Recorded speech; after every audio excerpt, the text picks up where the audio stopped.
क्या नियम है? क्या किसी भी परिस्थिति में चलते फिरते गायन कर सकते हैं?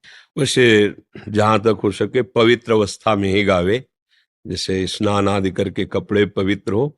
फिर अगर आप मार्ग में चल रहे हो और पादुका रहित हो, आप गा सकते हो। लेकिन ऐसा नहीं कि अपवित्र हो, जूता आदि पहने आप हनुमान चालीसा गाएं, क्योंकि महाभागवत से हनुमान जी का जश है। ऐसे नाम जरूर जप सकते हैं, राम राम सिया राम राधा, जो भी नाम बकाया। जैसे पवित्र ग्रंथों का पाठ है तो थोड़ा पवित्र होकर, ऐसे नहीं कि कपड़े जो अपवित्र हैं वो आप हनुमान, फिर बुद्धि विकृत हो जाएगी। यही बात होती है, बुद्धि विकृत हो जाएगी।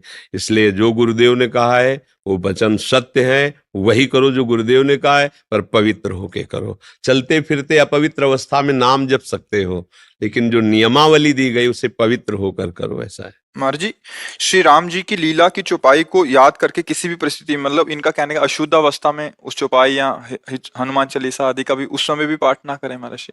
नहीं, कितनी देर अशुद्ध अवस्था रहती है भाई। लघु शंका गए, हाथ पैर धोए, आचमन किया, पवित्र हो गए, शौच गए, पवित्र हो गए। अगर माता बहनें जो धर्म में रहती हैं, जैसे मासिक धर्म आदि 2-3 दिन, तो उसमें स्नान आदि क्रिया कर ली, पर वो जो मासिक धर्म किया पवित्र, उसमें ग्रंथ नहीं लेना हाथ में, पर जो हमें याद है वो हम कह सकते हैं।